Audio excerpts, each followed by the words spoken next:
ஆமாம், குறிப்பிட்ட சில நாடுகளுக்கு ஊழியத்துக்கு போகும்போது அது கிறிஸ்தவ நாடு தான், அங்கே நிறைய சர்ச்சஸ் இருக்கும், ஆனால் ஆட்களே இருக்காது, ஃபுல்லாக அடைக்கப்பட்டிருக்கும். அடுத்த தலைமுறை இல்லை, பேர் பீட்டர் பால் தான் வச்சுருப்பாங்க, ஆனால் ஜீசஸுக்கும் அவங்களுக்கும் சம்பந்தமே இருக்காது. தாவீது இதை தூரத்திலே பார்க்குறான், ஆண்டவரே ஆண்டவரே. ஏன்னா தாவீதின் நிலைமை அல்ல பிள்ளைகளுடைய நிலைமை. தாவீதை பொறுத்த வரைக்கும் தாவீது ரொம்ப கஷ்டத்துலேருந்து வந்தவர். தாவீதுக்கு கர்த்தரை விட்ட ஆள் கிடையாது. தாவீது தன் தகப்பன் ஈசாயை அதிகமாக அப்பான்னு கூப்பிட்டதை விட தேவனை தான் அதிகமாக அப்பான்னு கூப்பிட்டது. ஏன்னா தாவீது வீட்டில் இருந்ததை விட காட்டில் இருந்தது தான் ஜாஸ்தி. ஆமே, அப்போ தாவீது ஃபுல்லாகவே கர்த்தரை நான் எப்பொழுதும் எனக்கு முன்பாக, எப்போவுமே ஆண்டவரை தான் முன்னாடி செட் பண்ணி வச்சிருக்கிறார். அதனால தாவீதின் லைஃப்ங்கிறது கர்த்தருக்கு முன்பாக எப்பொழுதும் இருக்கிறது. அவன் வீட்டார் மறந்தாலும் கர்த்தர் மறக்கவில்லை, அவன் சகோதரர்கள் ஒதுக்கினாலும் கர்த்தர் ஒதுக்கவில்லை. தாவீதினுடைய வாழ்க்கை கர்த்தருக்கு முன்பாக இருந்ததுனால பயங்கரமான குழியிலிருந்து தூக்கி எடுக்கப்பட்டான், ஜலப்பிரவாகத்திலிருந்து தூக்கி எடுக்கப்பட்டான், ஆட்டு தொழுவத்திலிருந்து தூக்கி எடுக்கப்பட்டான், மரண வாசலிலிருந்து தூக்கி எடுக்கப்பட்டான். தாவீதுக்கு தெரியும், கர்த்தருக்கு முன்னாடி நான் இருக்கிறதுனால எந்த சிச்சுவேஷன்லையும் இந்த தீபத்தை அணைய கர்த்தர் விடமாட்டார், நான் வெட்கப்பட்டு போக விடமாட்டார். என் தகப்பனும் தாயும் என்னை கைவிட்டாலும் என்னை சேர்த்துக் கொள்ளுகிற ஒரு கர்த்தர் இருக்கிறார். அப்ப தாவீது ரொம்ப தன் வாழ்க்கையில ஒரு பெரிய பொக்கிஷமா பார்த்தது என்ன தெரியுமா? அவனுடைய திறமையை அல்ல, அவனுக்கு கொடுக்கப்பட்ட அவன் சம்பாதித்த சம்பாத்தியமும் அல்ல, அவன் மிகப்பெரிய பொக்கிஷமாய் பார்த்தது கர்த்தருக்கு முன்பாக இருப்பது. அப்போ இதை அவன் யார்கிட்ட, அப்போ உண்மையாகவே ஒரு நல்லவன் தன் தலைமுறைகளுக்கு ஆஸ்தியை வைத்து போகிறான் என்று பைபிளில் சொல்லப்பட்டிருக்கிறது.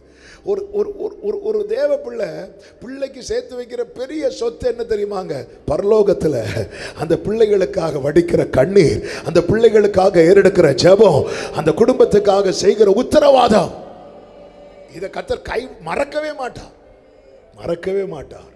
அவர் தலைமுறைகளின் தேவன். ஆமாம், தாவீது பார்க்கிறார். தாவீது ஆகாரத்துக்காக, சாப்பாட்டுக்காக தாவீது ஒரு வீட்டு கதவை போய் தட்டுற சூழ்நிலை வந்துச்சு. ஆமாம், உண்மையிலே தாவீது ஆடு மேய்க்க கூடியவனா அப்படின்னு பார்த்தா இல்லை. தாவீதுக்கு ஆடு மேய்க்க வேண்டிய அவசியம். தாவீது யாருங்க? போவாசுடைய கொள்ளு பேரன். போவாஸ் யாரு? எத்தனையோ பேருக்கு வேலையை கொடுக்கிற எஜமான். போவாசுடைய கொள்ளு பேரன் தாவீது. போவாசுடைய மகன் தான் யாரு? தாவீது. ஆனா வீட்டார் தாவீது அந்த லெவலில் தான் வச்சிருந்தாங்க. அவருடைய சங்கீதங்கள்லேயே நாம் அதை பார்க்க முடியும். என் கூட பிறந்தவங்க என்னை வேற்று மனுஷராய் பார்த்தார்கள்னு தாவீது 69ஆம் சங்கீதத்தில் சொல்றார். அதாவது என் கூட பிறந்தவங்க சில வீட்டில் சில பிள்ளைங்களை கிண்டல் பண்ணுவாங்க தெரியுமா? சகோதரர்கள் சொல்லுவாங்க தெரியுமா சிலரை, நீ இந்த வீட்டில் பிறந்தது ஒன்றும் கிடையாது, அம்மா ஒரு வாட்டி காய்கறி வாங்க போகும்போது நீ அங்கே இருந்த ஒன்று தூக்கிட்டு, நீங்கள் சிரிக்கிறத பார்த்தா ஆல்மோஸ்ட் எல்லா வீட்லையும் இதே போல் நம்ம விளையாட்டுக்கு சொல்லுவோம். தாவீதை ரொம்ப சீரியஸாகவே ஒதுக்கி வச்சுட்டாங்க. அப்படிப்பட்டவன்.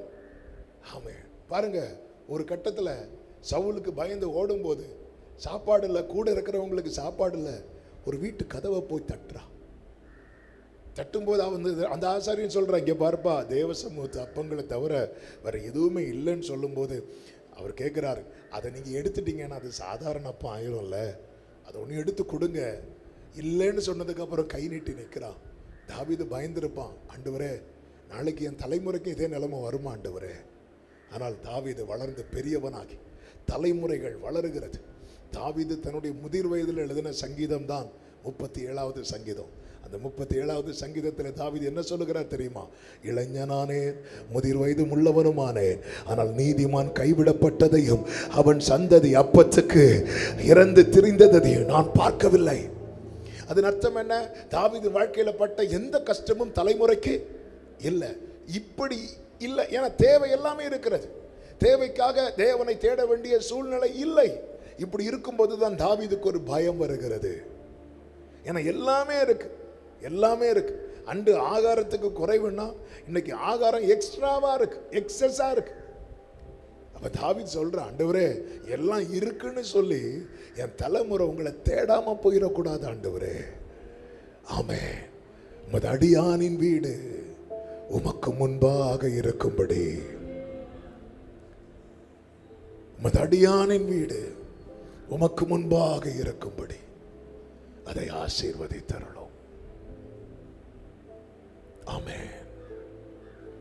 நம்முடைய வாழ்க்கையில தேவைக்காக மட்டும் தேவனை தேடுகிறவர்களாக இருப்போம் என்றால், நம்முடைய தலைமுறையினர் தேவையானது எல்லாம் கிடைக்கும் போது தேவனை தேடுவதை விட்டு விடுகிறவர்களாய் மாறிவிடுவார்கள். அதனால தான் தாவீது சொல்லுகிறார், கர்த்தரை நான் எப்பொழுது எனக்கு முன்பாக, நான் நிறைவுள்ளவனாய் இருந்தாலும் சரி, குறைவுள்ளவனாய் இருந்தாலும் சரி, வாழ்ந்திருந்தாலும் சரி, தாழ்ந்திருந்தாலும் சரி, திருப்தி அடைந்தாலும் சரி, பட்டினியாய் இருந்தாலும் சரி, கர்த்தரை நான் எப்பொழுதும் எனக்கு முன்பாக வைத்திருக்கிறேன்.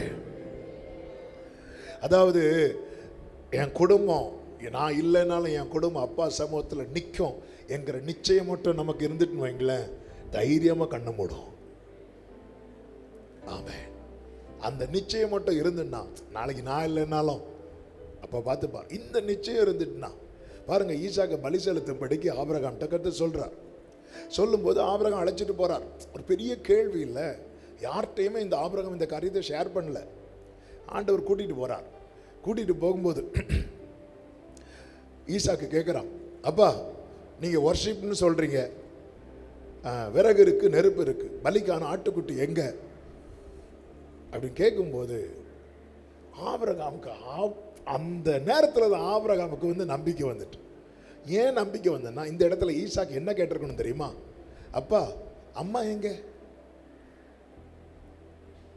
ஏன்னா ரொம்ப செல்ல பிள்ளை ஈசாக்கு, அவ்வளோ ஃபேவரேட். எங்கன்னாலும் ஈசாக்க பொத்தி பொத்தி வளர்க்குறவங்க யாரு? அம்மா. ஆனால் இந்த ஒரு சோதனையின் பாதையில் நடக்கும்போது ஈசாக்கு அம்மாவை தேடுவதற்கு பதிலாக யாரை தேடுறா தெரியுமா? ஆட்டுக்குட்டியை தேடுறான், ஆராதனைக்குரியவரை தேடுறான். ஆபிரகாம் பார்க்கிறான், மகனை நீ சரியா தேட ஆரம்பிச்சுட்ட பாரு. இப்போ ஆபிரகாம் ஈசாக்க பார்த்து என்ன சொல்றாரு தெரியுமா? கர்த்தர் பார்த்து கொள்வா, இனி கவலை இல்லை, இனி பயம் இல்லை, என் பிள்ளை தேட வேண்டியவரை தேட ஆரம்பிச்சுட்டான், இனி எனக்கு தெரியும், கர்த்தர் பார்த்து கொள்வா. ஒரு பெற்றோருக்கு இதை விட சந்தோஷம் வேற என்னங்க? நான் சொல்லி என் பிள்ளை ஜெபம் பண்றதுன்னு ஒன்று இருக்கிறது, நான் சொல்லாமலே என் பிள்ளை ஜெபம் பண்ண ஆரம்பிச்சுட்டானா, அந்த இடத்துல எனக்கு என்ன நம்பிக்கை வருது தெரியுமா? அவர் பார்த்துப்பார். இனி நான் இல்லைன்னாலும் ஈசாக்கு அனாதை ஆக மாட்டான், நான் இல்லைன்னாலும் ஈசாக்கு தரித்திரன் ஆக மாட்டான், நான் இல்லைன்னாலும் ஈசாக்கு அலைந்து திரிய மாட்டான். ஆமென், ஹல்லேலூயா.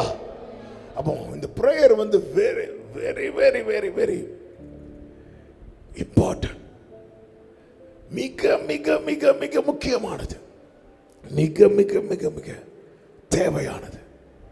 ஆண்டவரே அதை கொடுங்க, இதை கொடுங்க. நம்முடைய லிஸ்ட்ல அப்பா என் குடும்பம் உமக்கு முன்பாக இருக்கணும்.